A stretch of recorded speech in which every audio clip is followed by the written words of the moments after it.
Ito mga kabady, may sasagutin lang akong comment sa post ko, no? May nagtatanong, sabi ni Wengay Balete. Matanong ko lang, ano sabi niya? Matanong ko lang bakit lahat ng post mo puro may kaaway ka, bakit ang dami mong kaaway? Ito lang yung paliwanag ko dyan. Unang-una, wala po akong kaaway. Pangalawa, yung mga nakikita ninyo na content ko, yan yung mga sinasagot ko lang sa mga comment section ko na hindi ko naman sila kilala at nagbibigay lang ako ng opinion at reaction ko sa Kalingap simula nung pinatulfo sila ng pamilya ni Beyonce. Kasi matagal na po akong silent viewers ng Kalingap. Ilang taon na din. Hindi lang ako active at hindi lang ako nagko-comment sa kanila. Pero nakasubaybay ako sa kanila. So ngayon, kaya nakikita ninyo na may kaaway ako. Totally, hindi ko naman sila kaaway. Sila lang yung nanggagalaiti sa akin. Pero kung napanood ninyo lahat ng reactions video ko, dyan mo makikita at dyan mo mabalanse yung sitwasyon kung talaga bang sinisiraan ko si Beyonce katulad ng pangbabash nila. Nakikita nyo na mukhang kaaway ko sila dahil nangaaway sila. Yun lang yung sagot ko dyan, kabady, no? At sana naintindihan mo yung point ko. So, totally, hindi ko talaga sila kaaway. Sila lang yung nangaaway. Ako, sumasagot lang ako sa kung ano man yung mga kino-comment nila. So, yun, may isa pang katanungan, sabi ni Ace Bron Rosalie. Kaya nga lagi kang may kaaway, tomboy, dapat yung matanda, hindi mo inaaway, matanda yan eh. Opo, kabady Ace Bron. Ando na tayo sa sitwasyon na mga matatanda na yan sila. Katulad nga ng sabi ko kanina sa pagsagot ko sa unang tanong, yun nga, wala namang mas bata namang babastos sa nakakatanda, lalo na't senior na sila, kung sila mismong mga matatanda at senior na is nagpapakatanda sa mas bata sa kanila. Ganito lang kasi yun mga kabady. Kahit kayo mismo sa pamilya nyo, may mga pamangkin kayo, may mga anak kayo. Paano ka babastusin ng anak mo at ng mga pamangkin mo kung ikaw mismo na nanay ka, kung ikaw mismo na tiyahin ka nila o tsuhin ka nila, hindi ka nagpapakita na kabastos ka. Diba? Hindi ko sila kilala eh. Yung bigla-bigla na lang, hindi mo naman sila na-mention sa comment, sa post mo, sa mga content mo, pero yung papasok sila para mura-murahin ka, nakita mo naman kung paano ko sila sagutin, di ba? Hindi ko naman yan sila kilala para bastusin nila ako. Kahit sa mga kaibigan ko, hindi ako minumura. How much more pa sa ibang tao na hindi ako kilala? So alam mo kasi yung mga basher, kaya ko din sinasagot yan, kaya ko din sila nireresbakan yan. Kasi, ang pangit naman tingnan, na yung mangbabastos sa'yo is mas matanda pa sa'yo. In point na, sila na yung mas matanda kaysa sa akin, sila na yung senior kaysa sa akin, dapat sila mismo ang nakakalam kung ano yung tama sa mali or ano yung mali sa tama. Hindi yung mas bata pa yung magpapaintindi sa kanila kung ano yung mali sa tama at kung ano yung tama sa mali. Gets niyo point ko? Hindi naman yan sila babastusin ng katulad ko kung sila mismo nagpapakita ng respeto sa sarili nila. Kasi ako, hindi ko naman sila kilala. Hindi ko naman sila kaano-ano para murahin ako. Ilagay mo lang din sa sitwasyon mo. What if kung ako ikaw, tapos gawin yan sa'yo, ano yung magiging reaction mo? Ano yung magiging response mo sa mga taong ganyan? Lalo na't mas nakakatanda pa sa'yo. Yung iba, yung background niya nasa simbahan pa. Ano yung gagawin mo? Yan lang yung gusto kong itanong din sa'yo, kabady Ace Bron, na tanong ko din sa'yo. Ano yung gagawin mo kapag ikaw ako na hindi mo naman sila hindi mo man sila kilala, pero bigla-bigla kang mumurain at lait-laitin. Ano yung magiging hakbang na gawin mo sa sitwasyon na ganyan? Doon tayo sa punto na binabash ako dahil binabanatan ko daw si Beyonce, pinapahiya ko daw si Beyonce. At the first place, hindi ko pinapahiya si Beyonce or hindi ako nanlalait kay Beyonce. Never ako nanlalait kay Beyonce. Nakikita niyo ako na nakokontent ko si Beyonce dahil yun sa saloobin ko.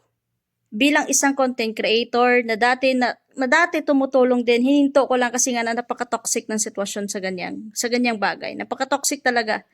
Kahit tutulong ka sa kanila, bibigyan mo ng pagkain, papakainin mo pa sa palad mo, halos kumain pa siya sa kabilang palad mo.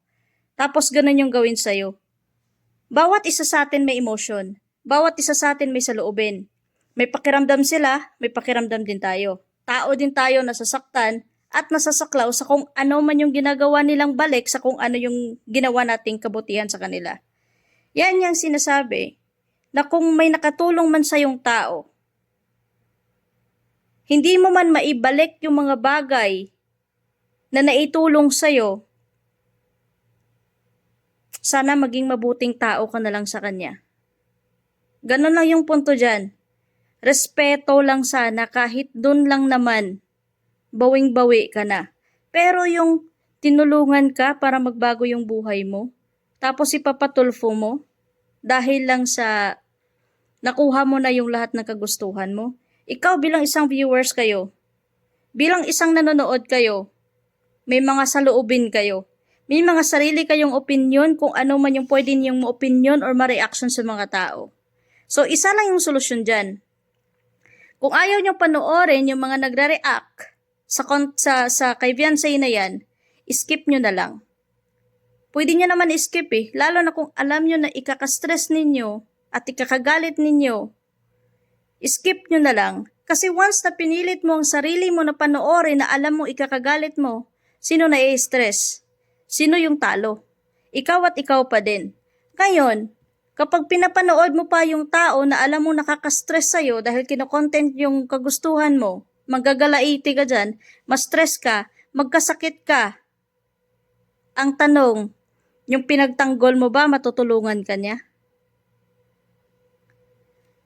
Ang kalingap, kahit anong paninira ninyo, hindi nyo na mabali at hindi nyo na mabago pa yan na sila mismo ang nakakatulong sa mga kababayan nila. Imagine ninyo, maswerte ang taga Bicol na mayroong kalingap community. Yung iba, sa iba't ibang lugar, naghihikahos sa buhay, humihingi ng tulong sa gobyerno. Natulungan ba na pabaguhin yung bahay nila? Kung hindi ka pa papahirapan para ka makahingi ng tulong sa kanila? Kaya ba ng gobyerno tumulong sa katulad ng pagtulong ng kalingap sa mga tao na beneficiary nila? Hindi. Kaya maswerte ang taga Bicol na meron silang kalingap. Alam ko na mas maraming nanonood na makapagsabi na sana taga Bicol lang din ako, na sana si Kalingap Rap nandito sa lugar namin para baka sakali isa ako sa magiging swerte na matulungan nila ako sa kung ano yung pangangailangan ko. Alam ko kayo mismo napapaisip sa ganyan So, yan lang yung masasabi ko dyan. Wala akong kaaway dito sa social media kung walang nangaaway sa akin. Hindi naman ako tarantado na hindi naman ako inaano ng tao aawayin ko, lalo na't mga matatanda na sila. Nakikita nyo yung mga content ko na binabanatan ko si Beyonce dahil yun sa sariling opinion ko, dahil yun sa sariling saloobin ko at hindi sa loobin ng ibang tao. May account kayo, malaya kayo magbitaw kung ano yung opinion ninyo or kung ano man yung saloobin ninyo bilang isang tagahanga or isang nakasubaybay sa ganyang community. Pero tingnan nyo kahit anong bato ng masasamang issue sa Team Kalingap, andyan pa din sila. Matibay at matibay pa din ang pundasyon nila. Ngayon, kung nagagalit kayo at kung ayaw nyong panoorin na may mga nakakaaway ako, nasa sa inyo na po yan kung manonood kayo or hindi. Hindi ko po kayo pinipilit at hindi po ako nanlilimos ng oras sa inyo para panoorin yung content ko na yan para panggigilan nyo. So, kung ano man yung opinion ninyo, yan na yung opinion nyo, yan yung saloobin ninyo, nire-respeto ko yan. Pero sana, kung ano man yung saloobin at kung ano man yung opinion namin dito, marunong din sana kayo rumispeto sa kung ano yung opinion. Kasi bawat isa sa atin, may kanya-kanya tayong saloobin, may kanya-kanya tayong opinion eh. Hindi natin kontrolado lahat at hindi natin mapiplease lahat na lahat ng gugustuhin natin, gustuhin din nila. So, yan lang yung masasagot ko sa dalawang kabadis na nagtanong at nagsabi nga. So, sana naintindihan nyo kung ano yung pinupunto ko. So, pero kung hindi nyo naintindihan, nasa sa inyo na po yan. Wala na po kung kailangan ipaliwanag. Basta ako, kung ano yung alam kong tama, doon ako. At hindi ko kailangan ipagtanggol kung ano yung mali para sa magiging tama. Hindi na tayo mga bata dito sa social media. Matatanda na po tayo. Mga senior, lalo na mga seniors. So, kailangan pag-isipan mo na bago mag-click. Ako, nagko-content ako. Bago ko kina-content yan, pinag-iisipan muna kasi mahirap magpabara-bara. So kung iba yung pag-intindi ninyo sa mga reaction video ko sa pangyayari, nasa sa inyo na po yan. Hindi ko na po kailangan ipilit pa na maintindihan ninyo kung ano yung punto ko doon. Ang sa akin lang, ako ito, social media to, account ko to, malaya ako mag-content sa kung ano man yung pwede kong i-content. Lalo na kung hindi naman ikakasira ng isa. Kung tutuusin, ang binabato ninyo sa mga reactors ng Kalingap na sinisira namin si Beyonce, hindi namin yan sinisira. Sila mismo ang sumira sa kung anong merong imahe sila. Sila mismo ang naglalagay sa kahihiyan nila pagkatapos nilang tinulungan. So yun lang mga kabady, sana malinaw sa mga nakaintindi, pero pag hindi ka nakaintindi, nasa sayo na po yan. Hindi ko na po kailangan na i-explain pa ng madami sa inyo. So, yun lang. Ingat po mga kabady at salamat sa inyong patuloy na pagsusuporta. Ingat, God bless at to God be the glory sa ating lahat. Bye.